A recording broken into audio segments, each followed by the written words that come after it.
So student welcome back to my channel Commerce Adda. तो आज मैं एक छोटा सा वीडियो बनाने जा रहा हूँ आप लोग के लिए, जो बहुत ही हेल्पफुल होगा आप लोग के लिए as a HS higher secondary student को। तो मैं आज रिसीव एंड पेमेंट अकाउंट से शुरू करूंगा। हम लोग रिसीव एंड पेमेंट अकाउंट कैसे बनाते हैं, ठीक है। तो ये रहा हमारा receive and payment account. Okay, तो अब मैं दिखाना चाहता हूँ हाउ हमारा फॉर्मेट कैसा होना चाहिए, ठीक है। फॉर्मेट में क्या क्या इंक्लूड होना चाहिए, रिसीव एंड पेमेंट अकाउंट है क्या, ठीक है। रिसीव साइड मतलब आपको किसी से कहीं से पैसा मिला तो इसको बोलता है रिसिप्ट्स। पेमेंट हो गया, आपने किसी को पेमेंट किया पैसा, सपोज कहीं देना था, कुछ भी किया था, ठीक है, तो उसको हम लोग बोलते हैं पेमेंट, ठीक है। तो ये हमारा दो पहलू हो गया, एक रिसिप्ट साइड एक पेमेंट साइड, ठीक है। तो इसीलिए हम लोग बोलते हैं रिसिव एंड पेमेंट अकाउंट हम लोग को बनाना है, ठीक है। As a higher secondary student आप लोग को ये जानना है। ओके स्टूडेंट, तो नेक्स्ट हम लोग को क्या ध्यान में रखना है इसमें रिसिव एंड पेमेंट अकाउंट में, जब भी हम लोग फॉर्मेट बनाएंगे, ठीक है। सपोज ये हमारा फॉर्मेट रहा, तो इसमें हम लोग डेबिट साइड में क्या क्या लिखना है और हमारा क्रेडिट साइड में क्या क्या आइटम आएगा, ठीक है। एज ए फॉर्मेट हम लोग को मालूम होना चाहिए। First point in debit side हम लोग को ये ख्याल में रखना है कि हम लोग को ओपनिंग बैलेंस देता है। ओके, ओपनिंग बैलेंस बोलने से हमें क्या क्या आएगा, ओपनिंग बैलेंसेस, ठीक है। सपोज ओपनिंग बैलेंस में क्या क्या आएगा हमारा, यहां पे देगा आपका बैंक बैलेंस और कैश बैलेंस, ठीक है। कैश बैलेंस और बैंक बैलेंस, ठीक है। ये रहा हमारा पहला ओपनिंग बैलेंस आएगा, क्वेश्चन में आप लोग को दिया जाएगा, ठीक है। उसके बाद हमारा क्या क्या आइटम्स उसके बाद आता है, ठीक है। ये रहा हमारा ओपनिंग बैलेंस। उसके बाद हम लोग को ध्यान में रखना है नेक्स्ट पॉइंट क्या है आपका, जब भी हम लोग डेबिट साइड में जब भी लिखेंगे, debit side means receive side, ठीक है। तो ये पेमेंट साइड हो गया, क्रेडिट साइड। तब भी जब हम लोग डेबिट साइड में लिखेंगे तो ओपनिंग बैलेंस हम लोग को दिया जाएगा। उसके बाद हम लोग को क्या लिखना है, कैपिटल रिसीव, ठीक है। रिसीव एंड पेमेंट अकाउंट क्या है, it is just like a cash book. जैसे कैश बुक में हम लोग क्या एंट्री करते हैं, डेबिट साइड में जो भी हम लोग को कैश मिला है, रिसीव किया है, हम लोग डेबिट साइड में लिखेंगे। जो भी हम लोग ने पेमेंट किया है तो हम लोग कहाँ लिखेंगे, इन क्रेडिट साइड।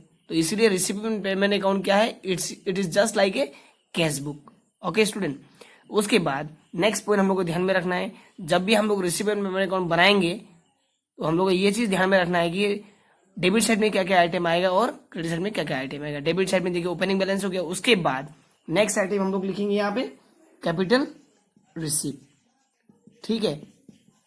आप ध्यान में रखिए ये पॉइंट, ठीक है। उसके बाद कैपिटल रिसीव आ गया।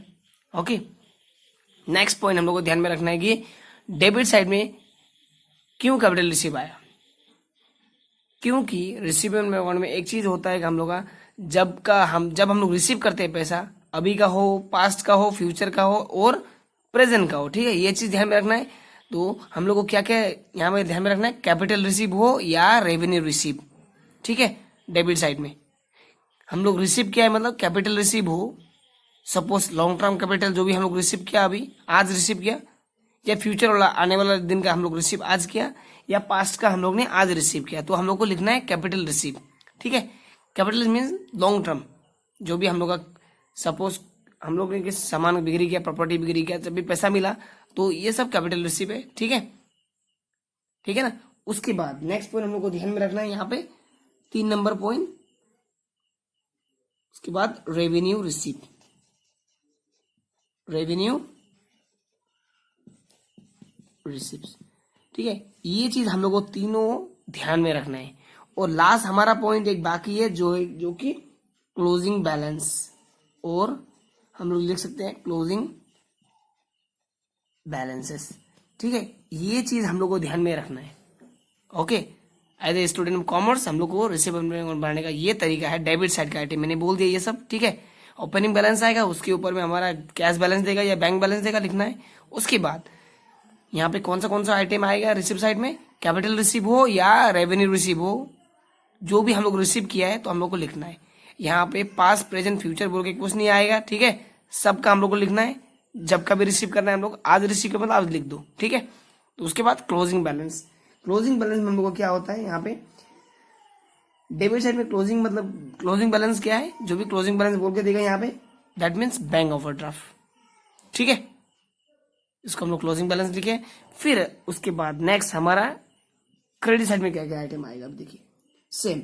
उसके बाद नेक्स्ट क्या है, यहाँ पे हम लोग का आइटम आएगा कैपिटल, ठीक है, कैपिटल पेमेंट।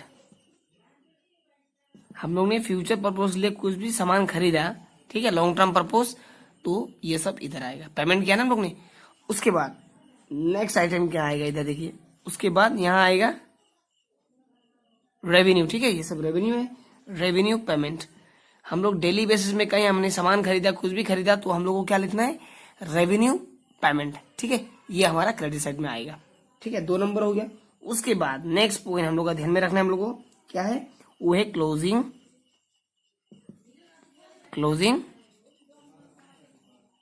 बैलेंस, ठीक है। तो ये रहा हमारा 3 पॉइंट हम लोग को ध्यान रखना है इधर में हम लोग को 4 पॉइंट ध्यान में रखना है, क्लियर। अब लास्ट वाला बताऊंगा, क्योंकि कैपिटल रिसीव ऑलरेडी है, इधर रिसीव था, इधर पेमेंट था, इधर रिसीव था, इधर रेवेन्यू पेमेंट था, तीनों पॉइंट हो गया। उसके बाद नेक्स्ट क्लोजिंग बैलेंस इधर क्या आएगा, अभी देख सकते हैं आप। जब इधर ओपनिंग बैलेंस कैसे शुरू हुआ, बैंक से शुरू हुआ, तो क्लोजिंग बैलेंस क्या आएगा यहाँ पे रिसीव एंड पेमेंट अकाउंट में, यहाँ भी सेम कैश आएगा, कैश बैलेंस, ठीक है। उसके बाद यहाँ पे आएगा बैंक बैलेंसेस, ये रहा। तो ये हमारा एक फॉर्मेट है, ठीक है, हम लोग को ध्यान में रखना है जब भी हम लोग प्रैक्टिकल करेंगे रिसीव एंड पेमेंट अकाउंट है क्या, it is just like a cash book. हम लोग को ये ध्यान में रखना है। कैश बुक हम कब बनाते हैं, जब हमारा बिजनेस कंटिन्यू चल रहा है कि नहीं। इसीलिए हम लोग क्या ध्यान में रखते हैं, कैपिटल रिसीव हो या रेवेन्यू रिसीव हो, पैसा तो आया है ना बिजनेस में, तो लिख दो, ठीक है।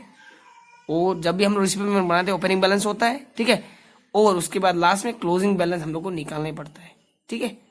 जो भी बैलेंस नहीं होता है वो हमारा क्लोजिंग बैलेंस बोल के दिया जाता है। Okay, we have to find out closing balance, इसीलिए क्लोजिंग बैलेंस को हम लोग को लिखते हैं बाय बैलेंस CD। ओके, यहाँ पे ओपनिंग बैलेंस हम लोग लिख सकते हैं टू, ठीक है, टू ओपनिंग बैलेंस, ठीक है, या बैलेंस ब्रॉट डाउन, ठीक है। ये रहा हमारा एंट्री, ठीक है। ये सब हम लोग को ध्यान में रखना है। This is the format, just simple video मैंने बनाया। आई होप यहाँ से आप लोगों को कुछ मिल सकता है। It is my first video on this receive and payment account, तो आप आज जाके ये देख सकते हैं, ठीक है। इसका फॉर्मेट ये सब डिटेल में बताऊंगा नेक्स्ट वीडियो में, तो आप ये वीडियो जाके आप एक बार देख लो, उसके बाद आपको समझ में आएगा प्रैक्टिकल इस तरह हम लोग को करना है, ठीक है। So I hope this is the format, simple format. यहाँ पे मैंने डिटेल फॉर्मेट नहीं दिखाया, बट स्टिल डेबिट साइड में क्या आएगा रिसिप्ट साइड में, और पेमेंट साइड में क्या एंट्री आता है, ये सब मैंने बताया, ठीक है। तो ये हम लोग को ध्यान में रखना है, ये हमारा एक डिटेल है, तो ये बेसिक कॉन्सेप्ट है, आप लोग को ध्यान में रखना है, ठीक है। तो thank you so much. So I hope you will like this video. Okay, for next video you just comment in the comment section below. If आप लोग को नया नया वीडियो चाहिए रिसीव एंड पेमेंट अकाउंट में, तो I will make some videos as per your comment and suggestions. Okay, so thank you so much student. So thank you for today. Thank you.